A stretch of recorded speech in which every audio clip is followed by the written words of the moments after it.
The elevator doors slid shut with a soft whisper, trapping Simone Davis in what would become the most important 30 seconds of her life. At 45, she had built Davis Tech Solutions from a basement startup into a $50 million empire, but tonight she felt smaller than she had in years. "Ma'am, please don't talk." The voice was tiny, urgent, and came from somewhere near her knees. Simone's heart stopped as she looked down to see a little black girl, no more than 8 years old, pressed against the elevator's back corner. The child's dark eyes were wide with terror, and her small hands trembled as she held a finger to her lips. "Honey, what are you?" Simone began, but the girl shook her head frantically. "They'll hear you," the child whispered, so quietly Simone had to strain to listen. "Daddy says the bad man thinks nobody knows, but I know. I heard everything." The elevator continued its slow ascent to the 20th floor, each second stretching like an eternity. Simone's mind raced. This was her building, her company, and she had never seen this child before. How had she gotten in? Why was she hiding? And what did she mean about the bad man? The little girl's breathing was shallow, panicked. She wore a faded purple dress that had seen better days, and her hair was pulled back in neat braids adorned with colorful beads that clicked softly when she moved. Despite her fear, there was something determined in her expression, a strength that reminded Simone of herself at that age. "My name is Grace," the girl whispered, tears starting to roll down her cheeks. "And I think my daddy's gonna get hurt because of what I saw." The elevator dinged softly as it reached the 15th floor. Grace flinched at the sound, pressing herself further into the corner. Simone felt something crack open in her chest, a fierce protectiveness she hadn't experienced since she was young and watching her own mother work 3 jobs to keep them afloat. "Grace," Simone whispered back, crouching down to the child's level. "I'm Simone. This is my building and I promise you're safe with me. But I need you to tell me what's wrong." The child's eyes searched Simone's face, as if trying to determine whether she could be trusted. Finally, Grace reached into her small backpack and pulled out a cell phone, an old model that looked like it had been discarded and refurbished. "I recorded them," Grace whispered. "The bad man and another man. They were talking about taking money and hurting people who might tell. They said they'd make my daddy disappear if anyone found out he cleans their offices at night." Simone's blood ran cold. She thought about Robert Sterling, her CFO, who had been acting strangely for months. Late-night meetings, private phone calls, and unexplained transfers that he claimed were routine business expenses. She had trusted him, relied on his expertise as her company grew. The possibility that he might be stealing from her, from the employees whose livelihoods depended on Davis Tech, made her stomach turn. "Grace, where is your daddy right now?" Simone asked. "Cleaning the big office on 20. The one with all the windows." Grace's voice broke. "He doesn't know I followed him to work tonight. Mama's working her night shift at the hospital, and I got scared staying home alone. I've been hiding in the supply closet, but then I heard the bad man coming back, so I ran to the elevator." The numbers above the door continued to climb. 16, 17, 18. With each floor, Simone felt the weight of responsibility settling on her shoulders. This wasn't just about her company anymore. This was about a little girl who had witnessed something that could put her family in danger, and a father who was unknowingly caught in the middle of a conspiracy. "Grace, I need you to stay very quiet and very brave for me, okay?" Simone said, pulling out her own phone. "I'm going to make sure your daddy is safe and I'm going to stop the bad man. But first, I need to see what you recorded." With shaking hands, Grace handed over the phone. The screen was cracked, but the video was clear enough.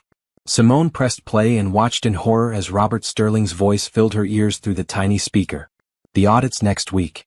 We need to clean this up fast," Robert was saying to someone off camera. "If that janitor says anything about seeing us move those files, we'll have to take care of him. Same with anyone else who might have noticed the discrepancies." Another voice, one Simone didn't recognize, responded, "What about the girl? Kid's always hanging around after school. Smart as a whip. If she overheard anything." "Kids don't understand business," Robert's voice came back, cold and calculating. "But if she becomes a problem, accidents happen. Buildings can be dangerous places at night." The video ended abruptly, but the threat hung in the air like poison. Simone felt rage and determination surge through her veins. She had worked too hard and overcome too much to let someone destroy what she had built.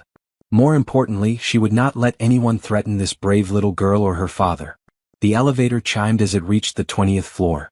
Through the glass doors, Simone could see the lights of her corner office, where she had spent countless hours building her dream. Tonight, that dream was under attack, but she wasn't the same scared young woman who had started with nothing 20 years ago. Grace, she whispered as the doors began to open. Stay behind me. We're going to find your daddy, and then we're going to make sure the bad man never hurts anyone again. As they stepped into the darkened hallway, Simone could hear voices coming from her office. Robert's voice, angry and impatient, and another man's voice, deeper and more menacing. Grace's small hand slipped into hers, trusting and warm, and Simone felt the full weight of what the next few hours would demand of her. The little girl who had stumbled into her elevator had just handed her the key to saving her company. Now Simone had to find the courage to use it, before it was too late for all of them. The 20th floor of Davis Tech Solutions felt different in the darkness. What had been Simone's sanctuary during daylight hours now seemed filled with shadows and secrets. She moved carefully down the hallway, Grace's small hand still gripping hers, both of them stepping as quietly as possible on the polished marble floors. That's my daddy, Grace whispered, pointing toward a supply cart positioned outside the accounting department. Leon Thompson emerged from an office, a tall, lean man in his early 40s wearing the navy blue uniform of the building's cleaning service. His movements were efficient but cautious, and Simone could see the wariness in his posture even from a distance. Leon had worked in her building for 3 years, but Simone realized with shame that she had never really seen him. He was one of the invisible people who kept her world running, arriving after she left, gone before she returned. Tonight, watching him work with quiet dignity while his life was potentially in danger, she felt the sting of her own unconscious neglect. Daddy? Grace started to call out, but Simone quickly put a gentle hand over her mouth. We have to be smart about this, Simone whispered. If the bad men know you're here, they might hurt all of us. From her corner office came the sound of raised voices. Robert Sterling was clearly agitated, his usually smooth executive tone replaced by something harsh and desperate. I don't care how you handle it, Robert was saying. The money needs to be moved tonight, and anyone who might have seen something needs to be dealt with. I've worked too hard to let some night janitor destroy everything. Simone felt Grace tense beside her. The child's father was still unaware of the danger, methodically cleaning offices while men plotted his destruction just yards away. The injustice of it, a hard-working father threatened by powerful men who saw him as disposable, ignited something fierce in Simone's chest.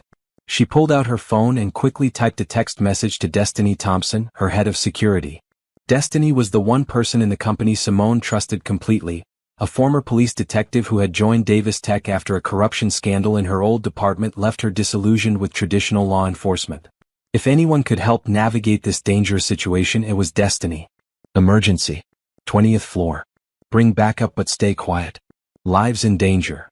Destiny's response came back immediately. On my way. 5 minutes. Leon was getting closer, his cart squeaking softly as he moved from office to office. Simone knew they had to warn him before he unknowingly walked into Robert's view. She motioned for Grace to stay hidden behind a pillar, then stepped into the hallway. Mr. Thompson, she called softly. Leon looked up, startled to see the company's CEO on the floor at this hour. He straightened immediately, concern crossing his features. Miss Davis? Is everything all right? I wasn't expecting anyone to be here this late. Leon, I need you to listen very carefully, Simone said, moving closer but keeping her voice low. Your daughter is here and she's safe, but there are people in my office who mean to harm you. We need to get both of you out of here quietly. Leon's eyes widened. Grace? She's supposed to be at home. How did she? He stopped, the implications hitting him. Ma'am, I don't understand. Why would anyone want to hurt me? I just clean offices. Because you cleaned the right offices at the right time, Simone said grimly.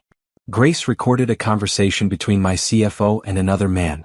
They're stealing money from the company, and they think you might have seen something that could expose them. Leon's face hardened with understanding and fear. I did see something. Last week, Mr. Sterling and some other man I didn't recognize were moving boxes of files out of the accounting office after midnight. I didn't think much of it, figured it was legitimate business. But Grace. His voice broke slightly. Where is she? Daddy? Grace had abandoned her hiding spot and was running toward her father. Leon swept her up in his arms, holding her tightly against his chest. In that moment, Simone saw the fierce love between them, a bond that reminded her of her own relationship with her mother, who had sacrificed everything to give Simone opportunities. Baby girl, what are you doing here? Leon asked, his voice mixing relief and worry. I was scared at home, so I followed you. But then I heard the bad man talking about hurting people and I recorded it on the phone you fixed for me, Grace explained quickly. Miss Simone says she's going to help us. Leon looked at Simone with a mixture of gratitude and skepticism. In his world, wealthy executives weren't typically allies of working-class families. The system had taught him to be cautious, to expect disappointment from those in power. Mr. Thompson, I know you have no reason to trust me, Simone said. But I built this company to be different. To be a place where everyone matters, where everyone is protected. I failed you by not seeing what was happening, but I won't fail you now. Before Leon could respond, the voices from Simone's office grew louder. Robert Sterling was on the phone, and his words carried clearly down the hallway. I don't care what it costs. Find the janitor and his kid. If they disappear tonight, all our problems go away. Make it look like an accident, a gas leak, a break-in, whatever. Just handle it. Grace whimpered and buried her face against her father's shoulder. Leon's jaw tightened with rage and determination. Simone felt her own anger crystallize into cold, calculated fury. These men weren't just stealing money, they were threatening a child, a father, everything she believed her company stood for. The elevator dinged softly, and Destiny Thompson stepped into the hallway. At 35, Destiny moved with the quiet confidence of someone who had faced down dangerous situations and emerged stronger. She was tall and athletic, with intelligent eyes that immediately assessed the scene. Situation report, Destiny said quietly, approaching the group. Robert Sterling is embezzling funds and planning to eliminate witnesses, Simone said. This is Leon Thompson and his daughter Grace. Grace has evidence and they're both in immediate danger. Destiny nodded. All business. How many hostiles? At least 2, possibly more. They're in my office now, planning something for tonight. Okay. Destiny pulled out her phone. I'm calling SWAT and getting federal agents here. Financial crimes involving threats to life is FBI territory. But first, we need to get you 3 to safety. From the office came the sound of footsteps. Robert's voice was getting closer to the door. They're coming out, Grace whispered, terror in her voice. Destiny immediately took charge. Service elevator now. Mr. Thompson, carry your daughter. Ms. Davis, stay between them and any threats. Move. They hurried toward the service elevator at the far end of the hall, Leon holding Grace protectively while Simone and Destiny flanked them. As they reached the elevator, Simone heard her office door open behind them. Check the whole floor, Robert was saying. If they're here, find them.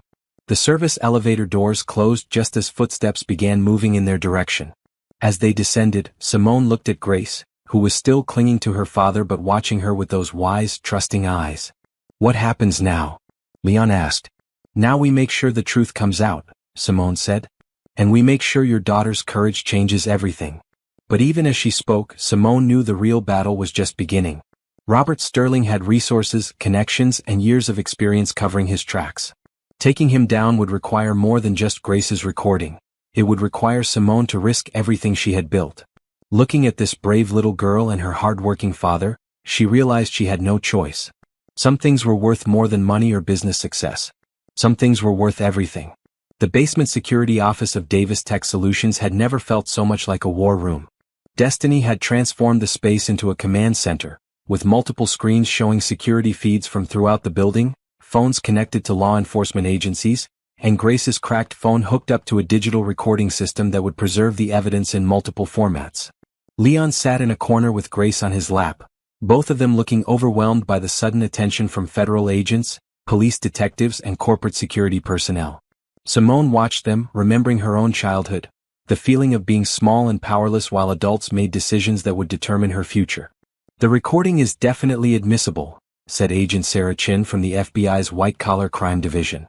But we'll need corroborating evidence to build a strong case. Mr. Sterling is smart, he's covered his tracks well. Detective Rodriguez, who had arrived 20 minutes earlier, looked up from his laptop. We've run a preliminary financial analysis. There are irregularities going back 18 months, but the pattern is sophisticated. Shell companies, offshore accounts, timing that coincides with major client payments. This isn't amateur hour. Simone felt a knot forming in her stomach. She had trusted Robert completely, giving him access to everything. He had been her first major hire when the company expanded, recommended by a mutual contact and presenting impressive credentials. She realized now that she had been so focused on growing the business that she had never questioned why such an experienced CFO would want to work for a small, black-owned tech company. Ms. Davis, Agent Chin said, we need you to think carefully. Has Mr. Sterling ever acted suspiciously? Unusual patterns, unexplained absences, conversations that seemed odd. Simone closed her eyes, forcing herself to relive the past year. There were late-night meetings I wasn't invited to. He said they were with potential investors, but he never provided details. And about 6 months ago he suggested we switch to a new accounting firm, said they offered better rates and more sophisticated services. What firm? Detective Rodriguez asked, his fingers already moving over his keyboard. Sterling Associates Financial, Simone said, then stopped. Sterling Associates. I never made the connection to his name. How could I have been so blind? Because you trusted someone you had no reason not to trust, Destiny said firmly. That's not blindness, that's being a decent human being. Don't let his betrayal make you question your instincts about people. Grace looked up from her father's lap. Miss Simone, are you sad because the bad man tricked you? The simple question from the 8-year-old cut straight to the heart of Simone's pain. She knelt down beside Grace's chair, meeting the child's eyes. Yes, honey. I am sad. I trusted someone who was lying to me and now it's hurt people I care about. My teacher says that when people lie to us, it's because they're broken inside, not because we're bad at trusting, Grace said solemnly. Maybe the bad man was already broken when you met him. Out of the mouths of babes. Simone felt some of the self-recrimination ease. Grace was right. Robert's betrayal said everything about his character and nothing about her judgment. Agent Chen's phone buzzed. She answered, listened for a moment, then hung up with a grim expression. We have a problem. Sterling just transferred $2 million to an account in the Cayman Islands. He's liquidating assets fast. He's running, Destiny said. How long before we can freeze his accounts? Working on it, but international transfers are complicated. We might be looking at hours, maybe days. Leon spoke up for the first time since arriving in the security office. What about the building security cameras? If he's been moving files and meeting with people, there should be video evidence. Destiny nodded approvingly. Good thinking. I've already pulled 6 months of footage, but it's going to take time to review it all. Grace, Simone said suddenly, when you saw Mr. Sterling moving those boxes, do you remember what day it was? Grace scrunched up her face in concentration. It was after my school play. Daddy came to watch me be a tree in the forest and then we came here so he could work. That was... She looked at her father. March 15th, Leon said. I remember because I had to switch shifts to attend the play. Destiny immediately began pulling up the security footage from that date. The screens filled with black and white images of the building's various floors and entrances. As she fast-forwarded through the night shift, they could see Leon methodically cleaning offices, completely unaware that he was documenting potential evidence. There, Grace said, pointing at one of the screens. That's when I saw them. The timestamp showed 11:47 p.m. On the screen, Robert Sterling and another man were indeed moving boxes from the accounting office to a service elevator. The unknown man was tall and heavy-set, wearing a baseball cap that obscured his face from the cameras. Can you enhance that image? Agent Chen asked. I can try, Destiny said, her fingers flying over the keyboard. But the angle isn't great and the lighting in that hallway has always been poor. As they worked to clean up the image, Simone's phone rang. The caller ID showed Robert Sterling's name. She looked at Agent Chin, who nodded and gestured for her to answer while recording the call. Robert, Simone said, trying to keep her voice neutral. Simone, thank God. Listen, I'm at the office dealing with a security situation. It looks like someone broke in and accessed our financial systems. I've called the police, but I think we may have been robbed. The audacity of his lie was breathtaking. Simone looked around the room at the faces of the people who were risking their careers and safety to expose his crimes. Leon, who was holding his daughter tighter, Grace, who was watching her with those trusting eyes, Destiny, who had left a comfortable private security job to help build something meaningful, the federal agents and detectives who were working late into the night to pursue justice. That's terrible, Robert, Simone said. How much money was taken? It's hard to tell yet, but potentially millions. The thieves were sophisticated. They knew exactly where to look and how to cover their tracks. I'm working with our security team and the authorities to investigate. Simone felt rage building in her chest, but she forced herself to stay calm. I'll be right there to help. No. Robert's response was too quick, too panicked. I mean, it's not safe. The police want to process the scene first. I'll handle everything and update you in the morning. Of course, Simone said. I trust you completely, Robert. You've always taken such good care of the company's interests. After she hung up, Agent Chin smiled grimly. Beautiful. He just dug his own grave.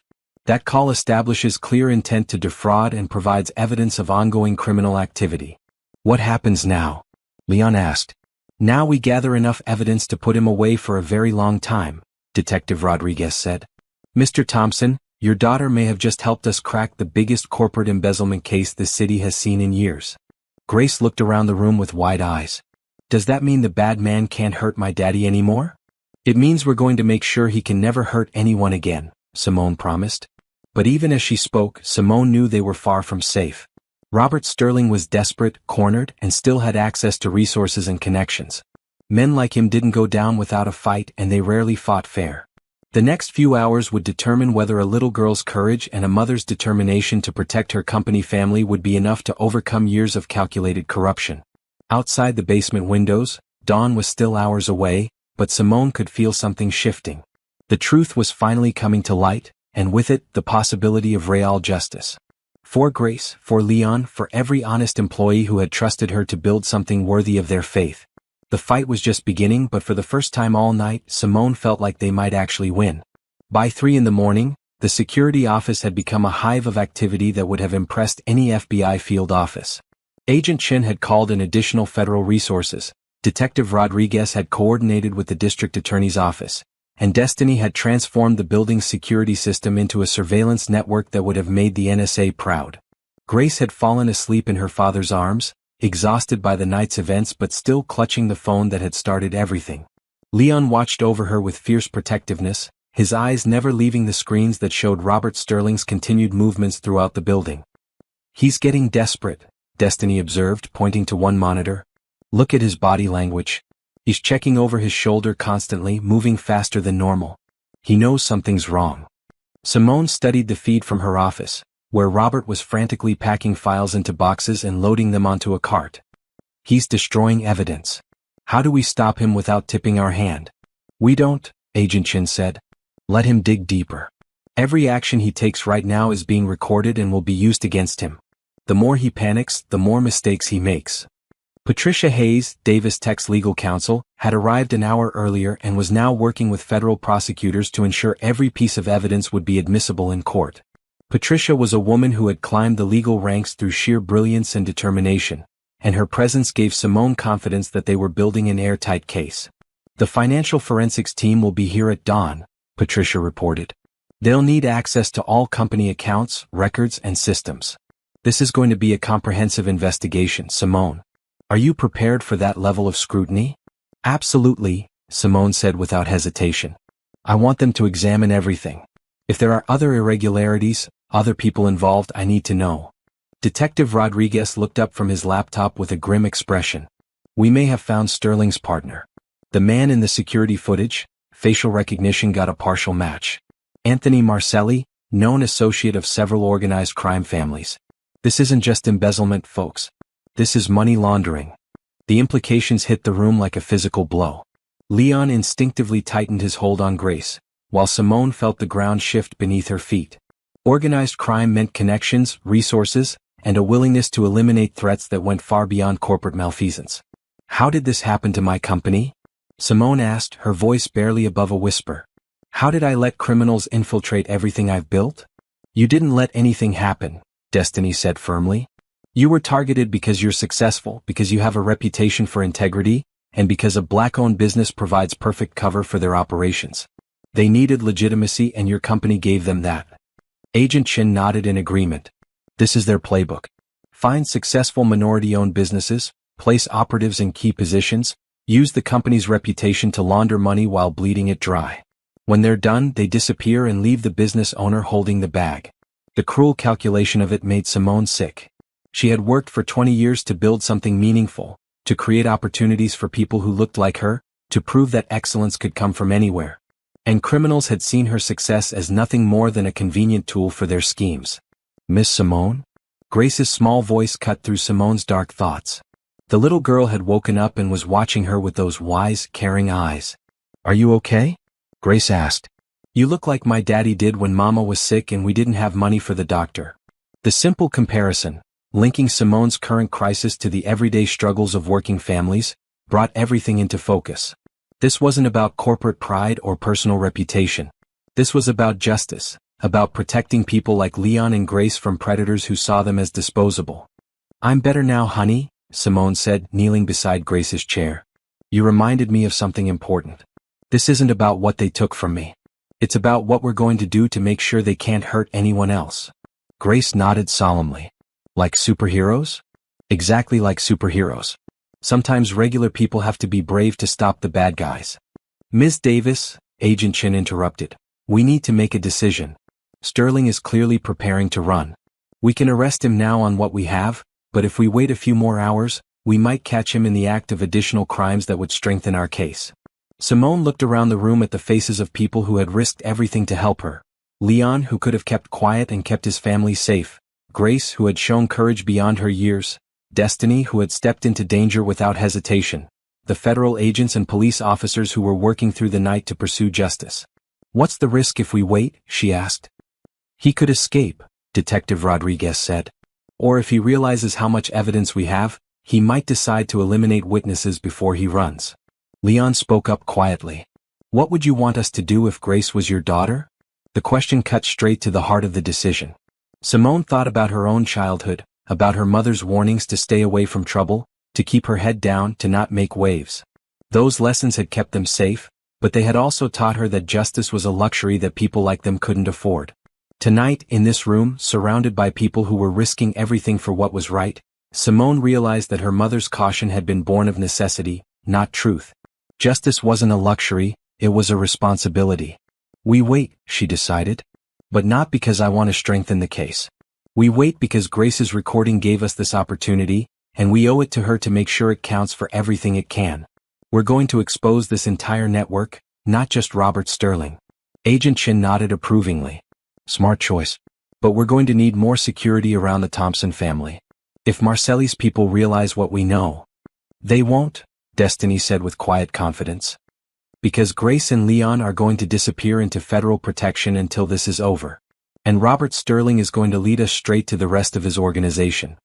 As if summoned by their conversation, Simone's phone rang again. This time the caller ID showed an unknown number. "Answer it," Agent Chin said, quickly setting up recording equipment. "But be careful. This could be Marcelli." Simone's hands were steady as she accepted the call, but her heart was racing. "Hello. Ms. Davis, my name is Anthony Marcelli. I believe you have something that belongs to me." The voice was cultured, calm, and absolutely terrifying in its casual menace. Simone looked at Grace, who was watching her with complete trust, and felt steel enter her spine. "I'm sorry, but I don't know what you're talking about," Simone said. "Of course you do. A certain recording made by a certain little girl. I'm prepared to offer you a very generous settlement to make this problem disappear. Everyone walks away happy, no one gets hurt. And if I'm not interested in your settlement?" The pause was long and loaded with threat. "Then we'll have to discuss alternative solutions. I'd hate for anything to happen to that beautiful building you've worked so hard to create. Or to the people who work there. Accidents happen so easily in the construction business." The call ended abruptly, leaving the room in stunned silence. Simone realized her hands were shaking, not with fear but with rage. These men had threatened her company, her employees, and now a child. They had picked the wrong woman to intimidate. "Agent Chin," she said, her voice cutting through the quiet like a blade, "how fast can you get federal marshals here? Because I'm about to do something that's going to make Anthony Marcelli very, very angry." Grace reached over and took Simone's hand. "Are we going to stop the bad men now?" "Yes, honey," Simone said, squeezing the small hand that had started this all. "We're going to stop them all." Dawn broke over the city like a promise of justice, painting the sky in shades of gold and crimson that streamed through the windows of Davis Tech Solutions. Simone stood in her office, looking out at the view she had worked 20 years to earn, knowing that everything was about to change forever. The building was now crawling with federal agents, financial forensics experts, and computer specialists who were methodically documenting every aspect of Robert Sterling's crimes.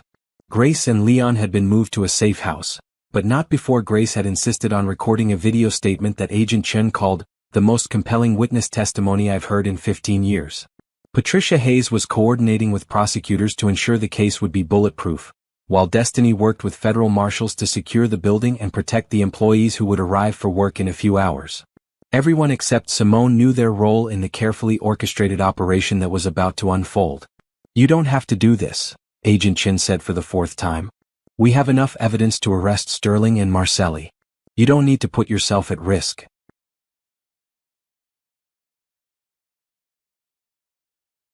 Yes, I do, Simone replied, checking the nearly invisible recording device attached to her clothing. This isn't just about arrests. It's about sending a message that black-owned businesses aren't easy targets, that communities like Grace's aren't expendable, that criminals can't hide behind corporate respectability.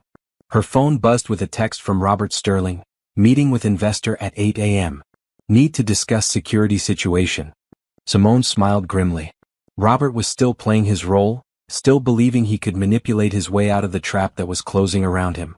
He had no idea that his investor was actually an undercover federal agent, or that every word of their conversation would be recorded and used to dismantle his entire organization. At 7:45 a.m., employees began arriving for work. Simone watched through her office windows as her people, engineers, designers, support staff, the cafeteria workers, the security guards, went about their morning routines, unaware that their company had been under siege. These were the people she had really been fighting for all night. Not just Grace and Leon, but every person who depended on Davis Tech for their livelihood. Among the arriving employees was James Mitchell, a young black software engineer who had joined the company straight out of college. Simone had mentored him personally, seeing in his hunger and determination an echo of her own younger self. Watching him walk confidently through the lobby, she felt a fierce protectiveness that went beyond business interests. Target approaching. Destiny's voice came through Simone's earpiece. Sterling's in the elevator, heading to 20. Simone took a deep breath and walked to her conference room, where Agent Chin, posing as investor Marcus Thompson from Thompson Capital, was already seated with financial documents spread across the table. The irony of using Leon's last name for the cover identity wasn't lost on anyone involved. Robert Sterling entered the conference room at exactly 8 a.m., looking polished and confident despite the fact that he had been awake all night destroying evidence. He shook hands with the undercover agent and took a seat across from Simone, his demeanor suggesting complete control of the situation. "Marcus, this is my CFO, Robert Sterling," Simone said, forcing warmth into her voice.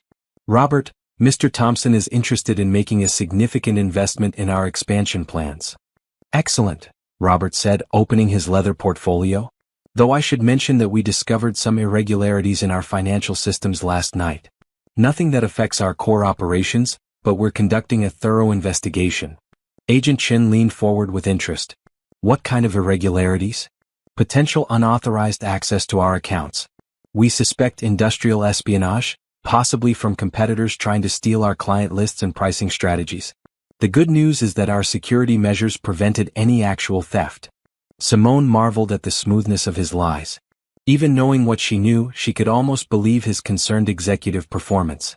No wonder he had fooled her for so long. "That's concerning," Agent Chin said.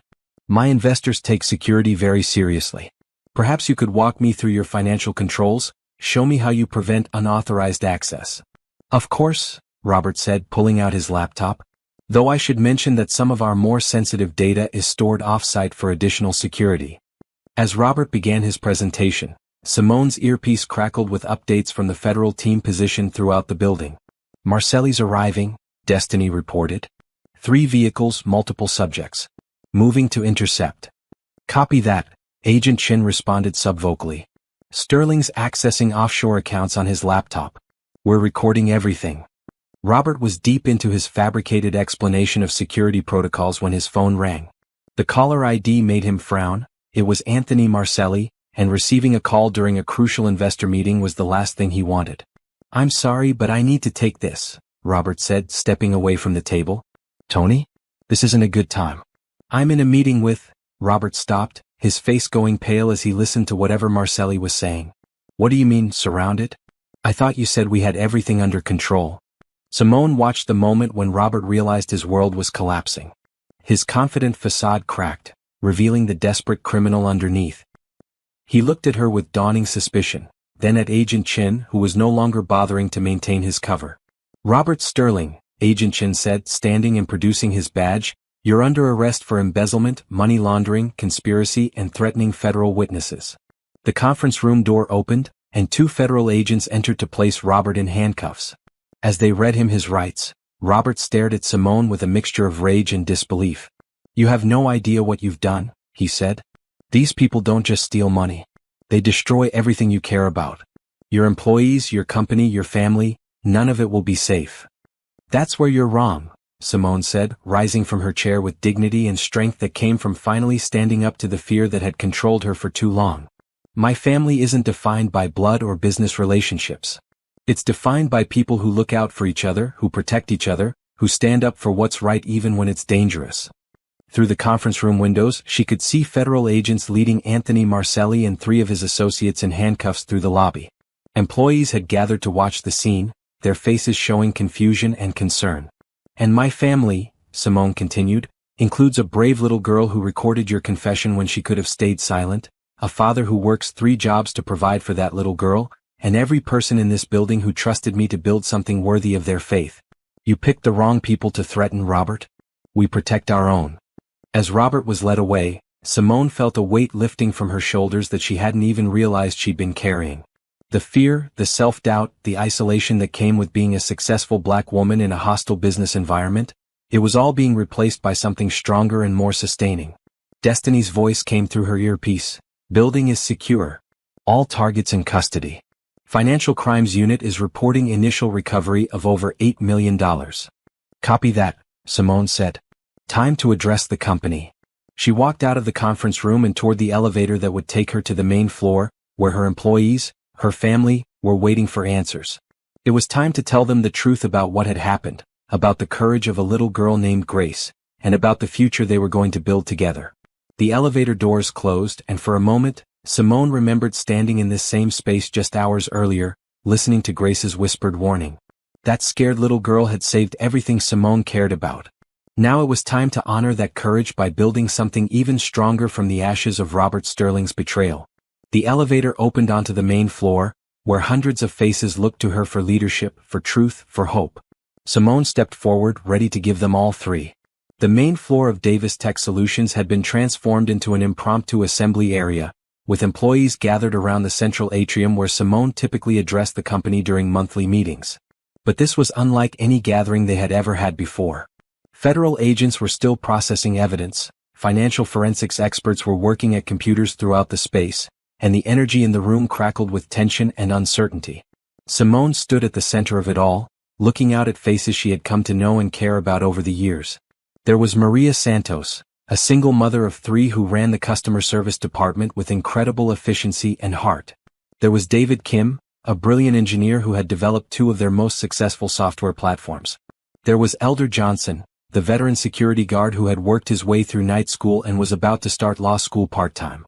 These people had trusted her to build something meaningful, and she had let criminals infiltrate their workplace. The weight of that responsibility sat heavily on her shoulders as she prepared to explain what had happened. Family, she began, using the term she had adopted years earlier to describe the Davis Tech community. I need to tell you about something that happened here last night, and I need to tell you about a little girl whose courage saved our company.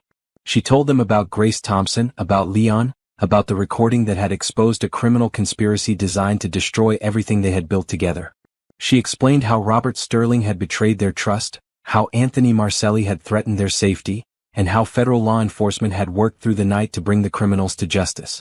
Some of you are probably wondering how I could have been so blind, Simone said, addressing the question she had been asking herself all night. How I could have trusted someone who was stealing from us, who was using our success to hide his crimes. The truth is, I trusted him because I wanted to believe that someone with his credentials would see value in what we were building. I let my desire for legitimacy override my instincts. Maria Santos raised her hand. Ms. Davis, what does this mean for our jobs? For the company? It was the question everyone was thinking but afraid to ask. Simone had prepared for this moment, working with Patricia Hayes and the federal prosecutors to understand the financial implications of the investigation. The FBI has already recovered $8 million from Sterling's offshore accounts, Simone announced. Early estimates suggest that represents about 60% of what was stolen. We're confident we'll recover the rest as the investigation continues. The company is financially stable, your jobs are secure, and we're going to come out of this stronger than before. The relief in the room was palpable, but Simone wasn't finished. But I don't want us to just survive this, she continued. I want us to transform it into something meaningful. Grace Thompson risked her safety to expose these criminals. Her father Leon has worked in this building for 3 years, keeping our spaces clean and safe, and most of us never even knew his name. That changes today. She gestured toward the entrance, where Leon and Grace were walking in, escorted by federal marshals who had brought them from the safe house for this moment. Grace looked tiny in the vast space, but she walked with the confidence of someone who had faced down monsters and won. Leon Thompson, Simone announced, I'm offering you a position as supervisor of building services, with full benefits, educational assistance, and a starting salary of $60,000. Your daughter Grace has been awarded a full college scholarship through the Davis Foundation, to be available whenever she's ready to use it. Leon stopped in his tracks, his eyes wide with disbelief. Grace tugged on his uniform shirt and whispered something in his ear. He knelt down to listen, then stood with tears in his eyes. Ms. Davis, Leon said, his voice carrying across the quiet room, Grace wants to know if this means the bad men can't hurt people anymore. That's exactly what it means, honey, Simone said, addressing Grace directly. And it means that when someone is brave enough to do the right thing, their community will stand behind them. The applause started slowly, with Elder Johnson clapping from his position near the security desk.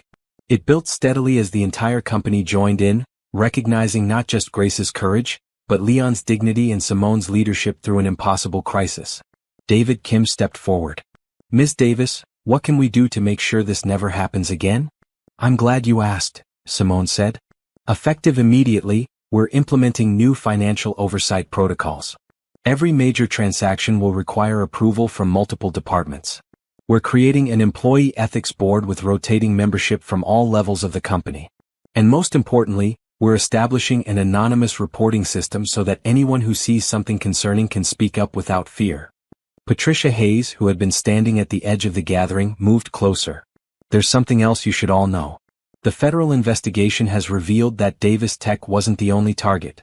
Sterling and Marcelli were operating similar schemes at 6 other companies across the region. Grace's recording didn't just save this company, it's going to help bring down an entire criminal network. The implications of that revelation rippled through the crowd. Grace's simple act of courage had protected not just her father, not just Davis Tech, but dozens of other businesses and hundreds of other families.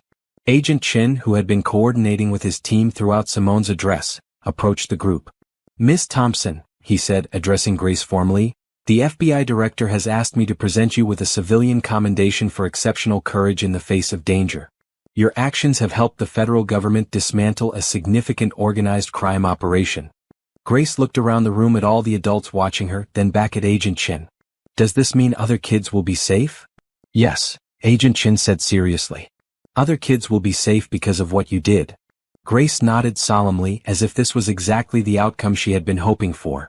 Simone felt her heart swell with admiration for this little girl who had understood instinctively what many adults never learned, that protecting others was worth any personal risk. As the gathering began to disperse, employees returning to their work with renewed purpose and energy, Simone found herself standing with Leon and Grace in the quiet aftermath of the morning's revelations. Mr. Thompson, Leon, I want you to know that the job offer isn't charity, Simone said. It's recognition of your value to this community. You've been taking care of this place for 3 years, and now we want to make sure this place takes care of you. Leon wiped at his eyes, struggling to find words. My wife always said that good people recognize other good people. She said if I kept working hard and treating people right, eventually the right people would notice. I just never imagined. Daddy, Grace interrupted, can I come visit you at work sometimes? I want to make sure everyone's safe. Absolutely, Simone said before Leon could answer.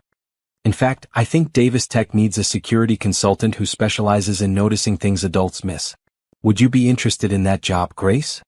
Grace considered this seriously. Would I get a badge? The most important badge of all, Simone said. The badge of someone who protects their community. As Leon and Grace prepared to leave, Leon to start his new position immediately, Grace to return to school with federal protection until the trials were complete, Simone reflected on how much had changed in less than 24 hours.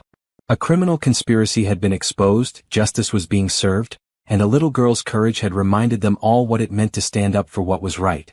But more than that, a community had come together in the face of danger and emerged stronger. The elevator doors that had opened this entire journey now closed behind Grace and Leon as they headed to their new life. Simone watched them go, knowing that their story was just beginning, and that Davis Tech Solutions would never be the same. For the first time since building her company, Simone felt like she wasn't just running a business, she was leading a family. And families, real families, protected each other no matter what. 3 weeks after Grace Thompson's courage had exposed the criminal conspiracy at Davis Tech Solutions, the company had transformed in ways that went far beyond new security protocols and financial oversight. The story had captured national attention, turning Grace into an unlikely symbol of childhood bravery and Simone into a voice for ethical business leadership.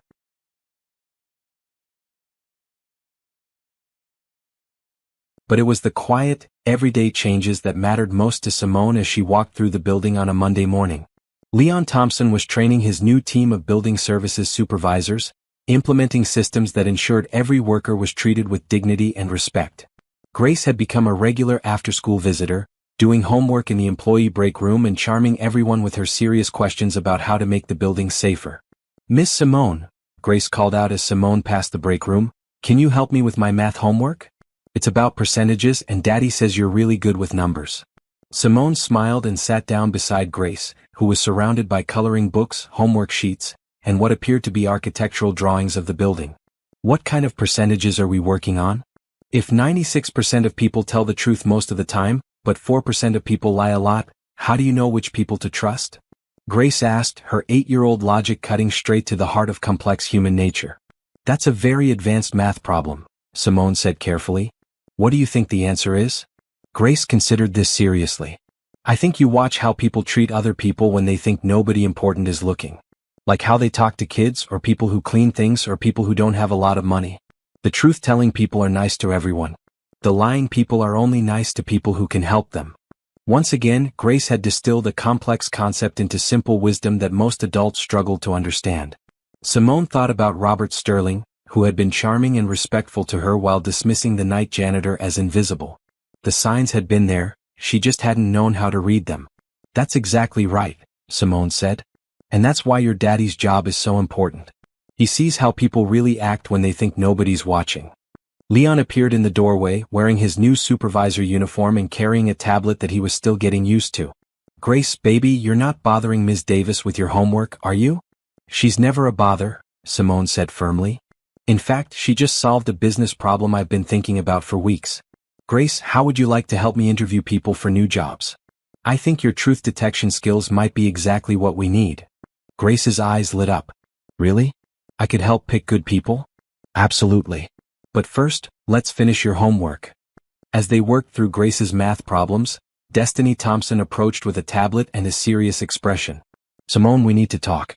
We just got word from the FBI about the trial dates." Simone felt her stomach tighten. The federal prosecution of Robert Sterling, Anthony Marcelli, and their associates was scheduled to begin in 6 weeks, and Grace would be the star witness. Despite all the protection and preparation, the thought of putting an 8-year-old through the stress of testifying against dangerous criminals kept Simone awake at night. "What's the timeline?" she asked quietly, not wanting to worry Grace. "Opening statements start November 15th. Grace's testimony is scheduled for November 20th. The prosecutors are confident, but..." Destiny glanced at Grace, who was still focused on her homework. "Marcelli's lawyers are going to try to discredit her testimony. They're claiming she's too young to understand what she heard, that her father coached her, that the recording is unreliable." "Let them try," Leon said firmly. "Anyone who spends 5 minutes with Grace knows she's sharp as a tack and honest as the day is long. She'll tell the truth and the jury will see it." Grace looked up from her homework. "Are you talking about the court thing? When I have to tell the judge about the bad men?" Simone knelt down to Grace's level. "Yes, honey." "Are you nervous about it?" Grace considered this carefully. "A little bit. But my teacher says that when you tell the truth about something important, it helps protect other people. So I'm going to do it because maybe it will keep other kids' daddies safe." The simple nobility of her reasoning took Simone's breath away. This child, who could have stayed silent and avoided all the attention and stress, was prepared to face down criminals in federal court because she understood that her courage could protect others. "Grace," Simone said, "I want you to know that no matter what happens in court, you've already won. You saved your daddy, you saved our company, and you saved a lot of other people who don't even know your name. You're a hero." "Heroes are people in movies," Grace said matter-of-factly. "I'm just a regular kid who did what my mama taught me. If you see someone doing something wrong, you tell a grown-up who can help." Destiny and Leon exchanged glances. both of them recognizing the profound wisdom in Grace's words. Heroes weren't supernatural beings, they were regular people who chose to do the right thing when it mattered most. Patricia Hayes entered the break room, carrying legal documents and wearing the satisfied expression of someone who had just received very good news. "Simone, I just got off the phone with the federal prosecutors. Marcelli's organization is falling apart faster than they expected. 3 more associates have agreed to plea deals in exchange for testimony." "What does that mean for Grace?" Leon asked immediately. "It means the case is so strong that Marcelli's lawyers are starting to talk about their own plea agreement," Patricia said. "There's a possibility Grace might not have to testify at all."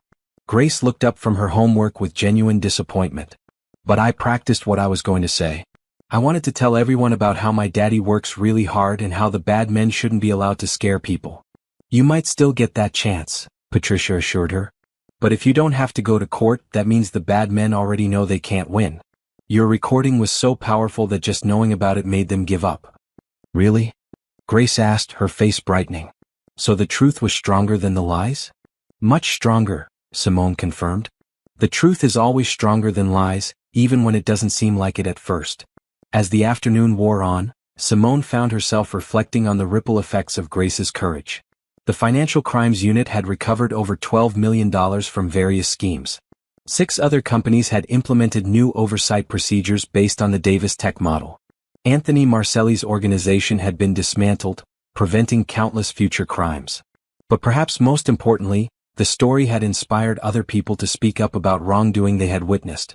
The FBI had received dozens of tips about corporate corruption, fraud, and organized crime activities from people who had been motivated by Grace's example. Leon appeared at Simone's office door as she was finishing her afternoon meetings. "Ms. Davis, I wanted to thank you again for everything you've done for my family. But I also wanted to ask, what can Grace and I do to help other families like ours? We've been blessed with so much and we want to pay it forward." Simone smiled, not surprised that Leon's thoughts had turned to helping others. It was exactly the kind of character that had raised a daughter like Grace. "Actually," she said, "I've been thinking about that too. What would you say to helping me start a foundation? The Grace Thompson Foundation for Working Families. We could provide scholarships, emergency assistance, and advocacy for people who are being exploited or threatened by employers." Leon's eyes filled with tears. "You'd name it after Grace?" "Grace's courage started all of this. It seems only fitting that her name should be associated with protecting other people." "Daddy," Grace called from the break room where she had apparently been listening to their conversation, "can we help other kids whose daddies work hard? I know lots of kids at school whose parents are scared about money." "Yes, baby girl," Leon said, his voice thick with emotion. "We can help a lot of kids." As the day ended and employees began heading home to their families, Simone stood in her office looking out at the city lights, thinking about the journey that had brought them all to this point. A frightened little girl hiding in an elevator had become the catalyst for transformation that reached far beyond the walls of Davis Tech Solutions. Tomorrow would bring new challenges, new opportunities to do the right thing, new chances to protect and serve the community they had built together. But tonight, Simone felt a deep sense of peace, knowing that Grace Thompson's courage had created something that would outlast them all. A legacy of standing up for truth, protecting the vulnerable, and never underestimating the power of a single person to change the world. The elevator doors that had started everything continued to open and close, carrying people up and down, but now they carried them to a place where justice had won, where truth had triumphed, and where a little girl's bravery had reminded everyone what it meant to be part of a real family. The federal courthouse in downtown was an imposing structure of marble and glass that had witnessed decades of legal battles. But few cases had attracted the level of public attention that surrounded United States versus Sterling, Marcelli, and Associates. News vans lined the street, reporters interviewed legal experts, and protesters carrying signs reading "Justice for Working Families" gathered on the courthouse steps. Inside a secure conference room, Grace Thompson sat with her parents, federal prosecutors, and victim advocates, preparing for what might be the most important day of her young life. At 8 years old, she would become one of the youngest witnesses in federal court history, and the weight of that responsibility seemed to rest easily on her small shoulders. "Grace," said Assistant U.S. Attorney Jennifer Martinez, "we've talked about this before, but I want to make sure you understand. When you go into that courtroom, there will be a lot of people watching you. Some of them might try to make you nervous or confused. But all you have to do is tell the truth about what you saw and heard. Can you do that?" Grace nodded solemnly. Mama always says the truth is like a flashlight in the dark. Even if people don't want to see it, it still shows what's really there. Simone, who had been granted permission to attend as both a victim and a character witness, watched Grace with admiration and concern. The past month had been difficult for the Thompson family. Media attention had forced them to move to a safer neighborhood, and Grace had needed additional security at school. But through it all, the little girl had maintained her clarity about why her testimony mattered. Leon adjusted his tie nervously. He was wearing a new suit that Simone had insisted on buying for him, and he looked every inch the dignified working father that he was. Grace, remember what we practiced. If you don't understand a question, it's okay to ask them to explain it. If you need a break, just tell the judge. And no matter what anyone says, you know you did the right thing. I know, Daddy, Grace said, then looked at Simone. Miss Simone, will you be in the courtroom? I want to see a friendly face when I'm talking. I'll be right there, Simone promised. And if you get scared, just look at me and remember that you're protecting other families who need someone brave to speak up for them. At that moment, Patricia Hayes entered the conference room with Agent Chen and Detective Rodriguez. Her expression was a mixture of triumph and concern that immediately caught everyone's attention. We have developments, Patricia announced. Marcelli's legal team has made a last-minute plea offer. He's willing to plead guilty to all charges in exchange for a 25-year sentence and full cooperation in identifying other criminal enterprises he's been involved with. The room fell silent as the implications sank in. Leon was the first to speak. What does that mean for Grace? Does she still have to testify? That's up to you, Agent Chen said. The plea deal is contingent on Marcelli providing information that leads to additional prosecutions. But Sterling is still fighting his charges, and Grace's testimony could ensure he gets the maximum sentence. I want to do it, Grace said quietly but firmly. Mr. Sterling said mean things about my daddy. He said we weren't important. I want the judge to know that we are important, and that what he did was wrong. Simone felt her heart swell with pride and heartbreak at the same time. Grace's motivation wasn't revenge or anger. It was a simple desire to affirm the dignity and worth of working families like her own. Are you sure, baby girl? Leon asked. You don't have to prove anything to anyone. You've already done more than enough. I'm sure, Grace said. Besides, I practiced my speech and I don't want to waste all that practice. 20 minutes later, they were walking through the courthouse corridors toward the main courtroom. Grace held her father's hand on one side and Simone's on the other, her small frame dwarfed by the imposing architecture but her spirit undimmed by the weight of the moment. The courtroom was packed with reporters, FBI agents, victims from other companies that had been targeted by the criminal network, and members of the Davis Tech family who had come to support Grace. Elder Johnson sat in the front row wearing his dress uniform from his military service. Maria Santos had brought her 3 children, wanting them to see what courage looked like. David Kim had organized a group of employees to take the day off and attend the proceedings. Judge Helen Brooks, an African-American woman in her 50s who had built her reputation on fairness and no-nonsense courtroom management, called the court to order. As Grace was sworn in, her small hand on the large Bible, Simone noticed that even the court reporter seemed moved by the sight of such a young witness taking the oath to tell the truth. Good morning, Grace, said Prosecutor Martinez, approaching the witness stand with a gentle smile. I know this is a big courtroom with a lot of people in it. Are you feeling okay?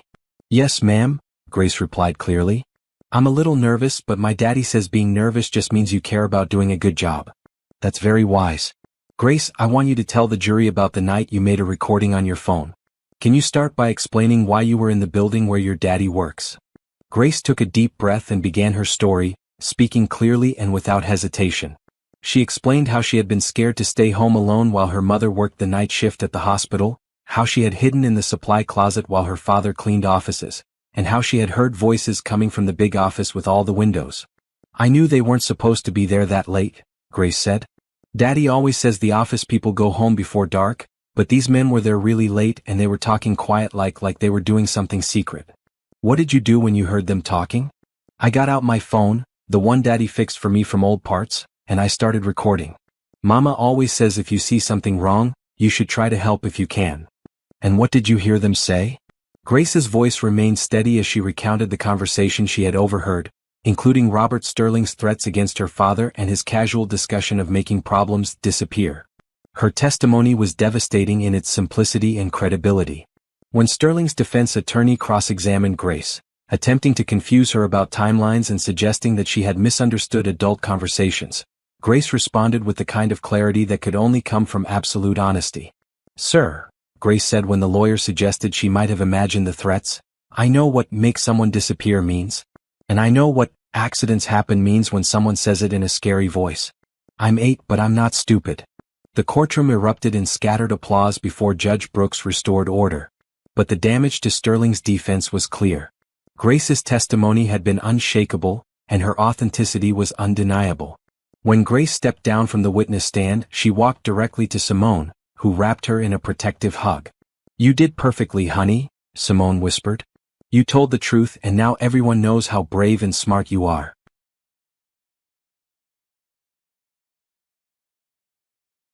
As they left the courthouse, Grace turned to look back at the imposing building. "Miss Simone, do you think Mr. Sterling understands now that families like mine matter?" "I think everyone in that courtroom understands that now," Simone said. "And more importantly, they understand that when good people like you speak up, justice wins."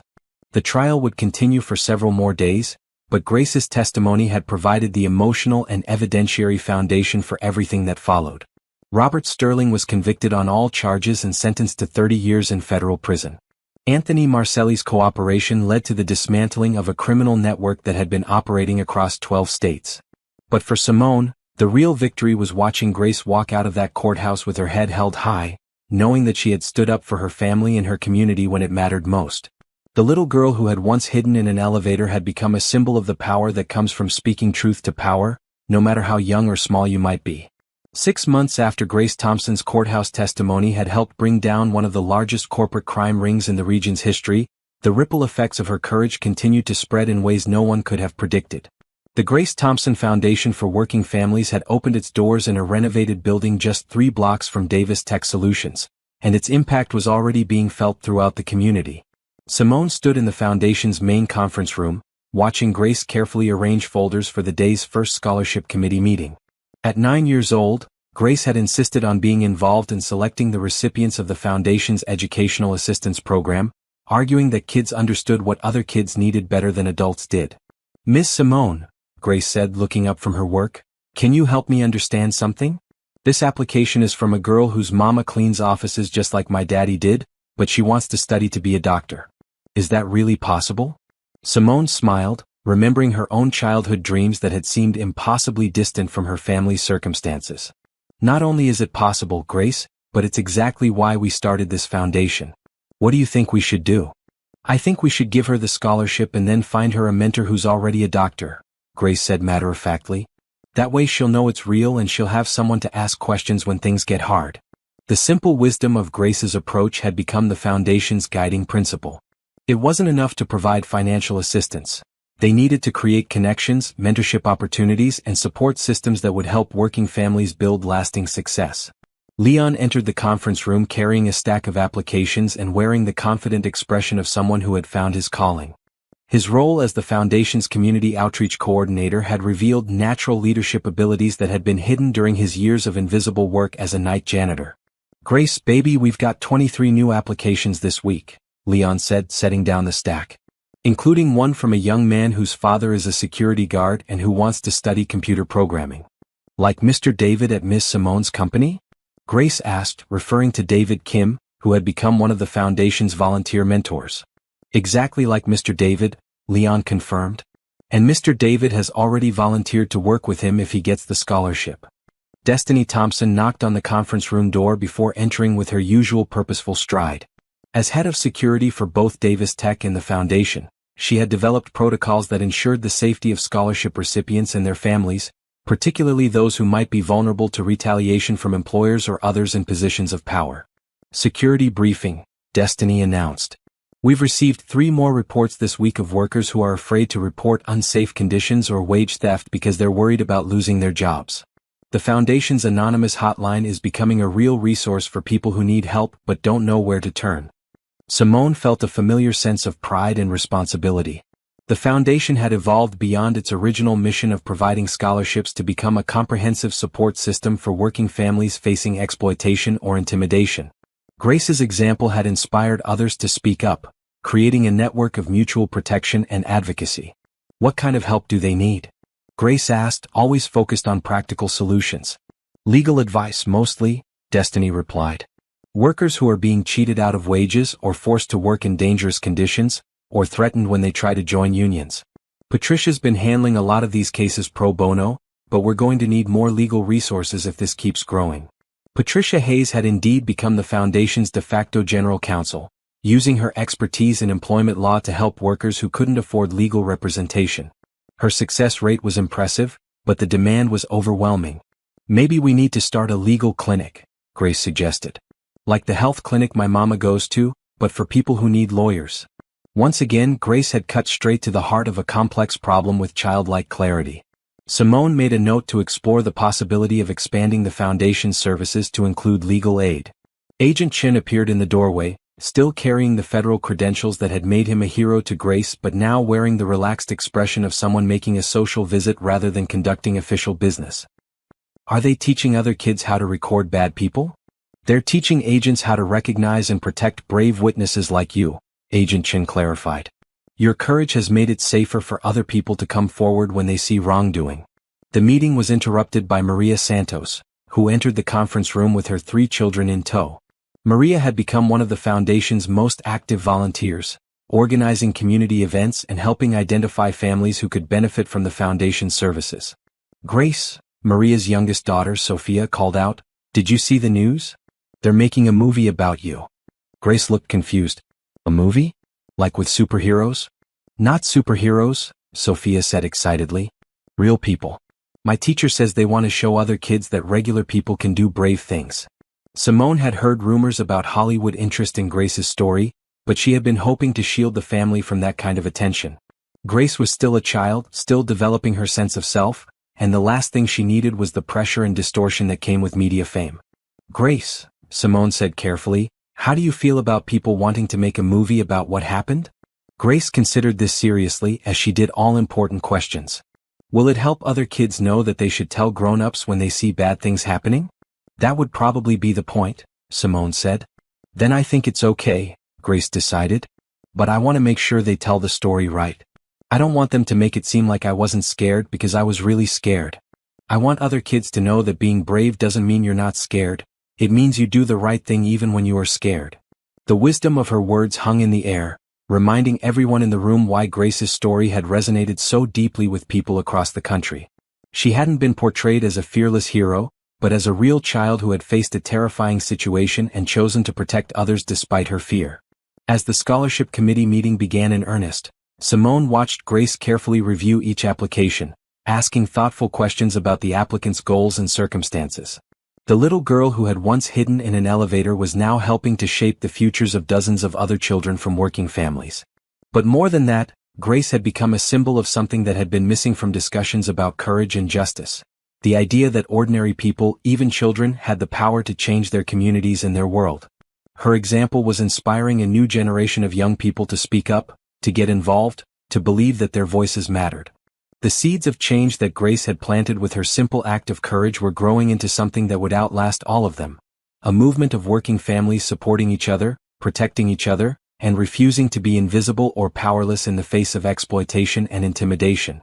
As the afternoon wound down and applications were sorted into piles for approval, Grace looked up at Simone with the serious expression that had become her trademark. "Miss Simone," she said, "do you think we're making a real difference? I mean, are we actually helping people or are we just making ourselves feel better?"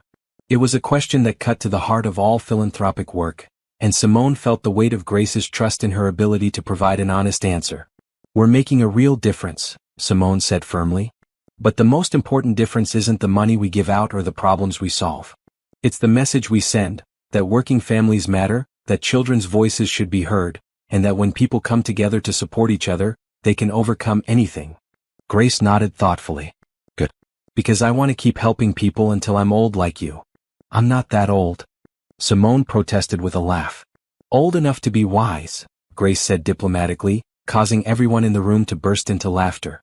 As they prepared to leave for the day, Simone reflected on how much their lives had changed since that night in the elevator.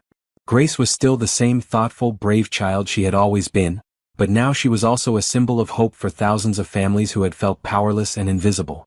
The Foundation's work was just beginning, but already it was clear that Grace Thompson's courage had created something lasting and meaningful, a legacy of standing up for truth, protecting the vulnerable, and never underestimating the power of one person to change the world.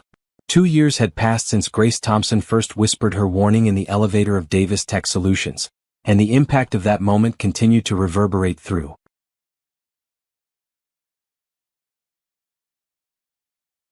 countless lives. The Grace Thompson Foundation for Working Families had become a model for community-based advocacy, providing scholarships to over 200 children, legal assistance to more than 1,000 families, and a voice for workers who had previously suffered in silence. On a crisp autumn morning, Simone stood in the Foundation's newest addition, a community center that offered after-school programs, job training, and meeting spaces for local organizations. The walls were lined with photos and stories of families who had been helped by the Foundation, but the centerpiece was a large portrait of Grace at age 8, holding the cracked phone that had started everything. Grace herself, now 10 and even more thoughtful than before, was leading a group of younger children through the center as part of the Foundation's peer mentorship program. She had grown taller and more confident, but her essential character remained unchanged, curious, brave, and deeply committed to helping others. "This is where my daddy learned to use computers for his new job," Grace was explaining to the group of wide-eyed 6- and 7-year-olds. "He says it's never too late to learn new things, especially if learning helps you take better care of your family." Leon had indeed transformed his own life through the Foundation's adult education programs. He was now working toward a degree in social work while managing the Foundation's community outreach efforts. His understanding of working-class struggles, combined with his natural empathy and newly developed professional skills, had made him one of the most effective advocates the Foundation had ever seen. "Grace," one of the younger children asked, "are you famous?" "My mama says you're famous for being brave." Grace considered this question with the same seriousness she brought to all complex issues. "I'm not famous like people on TV. But lots of people know my story because it shows that kids can make a difference when they see something wrong. Being known for helping people is different from being famous for being on TV." Simone smiled, listening to Grace's distinction between celebrity and significance. Despite the media attention, the movie deal that had eventually been signed, with strict protections for Grace's privacy and education, and the speaking invitations that came regularly, Grace had maintained her grounded perspective on her role in the world. Destiny approached with her usual efficient energy, carrying a tablet and wearing the satisfied expression of someone who had just received excellent news. "Simone, I wanted to update you on the congressional hearing next week. Grace's written testimony has been submitted, and the committee chair says they're expecting it to be the highlight of the entire proceeding." The House Subcommittee on Worker Protection had invited Grace to testify about the need for stronger whistleblower protections and corporate accountability measures. At 10, she would be the youngest person ever to address Congress on these issues, but her unique perspective as both a witness to corporate crime and an advocate for working families made her testimony crucial to the legislative debate. "Is Grace ready for Washington?" Simone asked. "More than ready," Destiny said. "She's been practicing her testimony, but honestly, I think she could speak extemporaneously for an hour and still be the most compelling witness they'll hear." Patricia Hayes joined their conversation, carrying legal documents and wearing the expression of someone who had just won a significant victory. "Speaking of testimony, I have news about the Johnson case. Remember the family that came to us 6 months ago because the father was being threatened for reporting safety violations at the chemical plant?" Simone nodded. The Johnson case had been one of the Foundation's most challenging, involving a large corporation with extensive legal resources and a history of retaliating against workers who spoke up about dangerous conditions.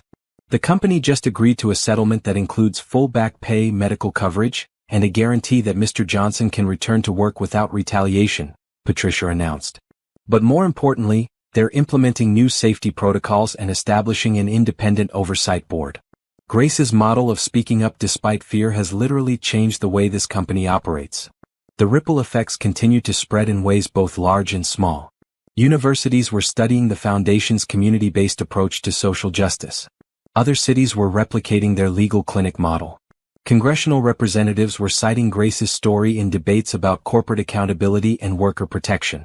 But for Simone, the most meaningful changes were the personal ones. The families who no longer lived in fear, the children who had learned that their voices mattered, the workers who had found the courage to demand fair treatment and safe working conditions. Dr. Angela Williams, Grace's mother, arrived at the community center still wearing her hospital scrubs from the night shift.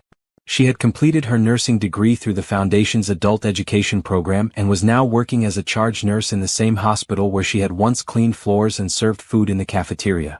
"How's my baby girl doing?" Angela asked, watching Grace patiently answer questions from the younger children about courage and standing up for what's right. "Being Grace," Simone said warmly. "Teaching other kids that they have power to change their world." Angela smiled with the pride of a mother who had raised a child with both strength and compassion. "You know, people sometimes ask me if I'm worried about Grace getting a big head from all this attention. But watching her with these little ones, I can see she understands that her story isn't about her being special. It's about all of us being special when we choose to do right by each other." As the afternoon community program wound down, Grace joined the adults for what had become their weekly planning session. Despite her age, her insights often guided the Foundation's strategic decisions, and her questions frequently revealed blind spots that the adults had missed. "I've been thinking about the kids who are scared to speak up because they don't want to get their parents in trouble," Grace said, settling into her usual chair at the conference table. "What if we had a program where kids could talk to other kids who've been through scary situations? Sometimes it's easier to be brave when you know someone else like you has done it before." Leon looked at his daughter with amazement. "Baby girl, that's brilliant. A peer support network for children who witness wrongdoing. We could call it the Courage Circle," Grace continued, her ideas flowing freely. "And we could have meetings where kids learn about their rights and practice what to do if they see something bad happening." Simone made notes as Grace outlined her vision, struck once again by the child's ability to identify needs and develop solutions with stunning clarity. The Courage Circle program would become another cornerstone of the Foundation's work, eventually expanding to schools across the region. As the meeting concluded and families began heading home for dinner, Simone found herself alone with Grace in the community center's main room. The late afternoon light streamed through the windows, illuminating the photos and stories that covered the walls, a visual representation of the lives that had been touched by one child's courage. "Grace," Simone said, "do you ever regret that night in the elevator? Do you ever wish you had just stayed quiet and let the adults handle things?" Grace looked around the room at the evidence of all they had accomplished together, then back at Simone with the wise eyes that had first captured her attention 2 years earlier. "No," Grace said simply. "Because if I had stayed quiet, my daddy might have gotten hurt, and all these other people wouldn't have gotten help. Besides, Mama always says that when God gives you the chance to help people, you don't waste it by being scared." "And are you still scared sometimes?" "All the time," Grace admitted. "Every time I have to speak to grown-ups about serious things, every time someone asks me to help with a new problem, every time I think about kids who are in situations like I was. But being scared doesn't mean you can't be brave. It just means you have to choose brave even when it's hard." As they prepared to leave the community center, Grace stopped at the portrait of her 8-year-old self and studied it thoughtfully. "That little girl looks so scared," she observed. "She was scared," Simone agreed. "But she was also the bravest person I've ever met. I hope I'm still that brave when I'm all grown up," Grace said. Simone put her arm around Grace's shoulders, thinking about the 10-year-old who was about to address Congress, who was developing programs to help other children find their courage, who was growing up to be exactly the kind of leader the world needed. "Grace Thompson," Simone said firmly, "you're going to change the world. You already have." As they walked out of the community center together, past the photos of families whose lives had been transformed by one child's decision to speak truth to power, Simone reflected on the journey that had brought them all to this point. A frightened little girl hiding in an elevator had become a symbol of hope for countless families who had felt powerless and forgotten. But more than that, Grace had proven that courage wasn't about being fearless. It was about choosing to do the right thing despite your fears. She had shown that age didn't determine the value of your voice, that circumstances didn't define your potential, and that one person's decision to stand up for others could create ripples of change that would last for generations. The elevator that had started their story continued to carry people up and down in the Davis Tech building, but now it carried them to a place where justice had triumphed, where truth had prevailed, and where a little girl's whispered warning had become a clarion call for courage that would echo for years to come. Grace Thompson's legacy wasn't just about exposing corporate crime or protecting working families. It was about proving that ordinary people, even children, had extraordinary power to change their world when they chose to use their voices for good. And that legacy would live on in every child who learned that their voice mattered, every worker who found the courage to speak up against injustice, and every community that chose to protect its most vulnerable members. The light that Grace had shone into the darkness of that elevator had become a beacon of hope that would guide others toward justice, courage, and the unshakable belief that when good people stand together, they can overcome anything.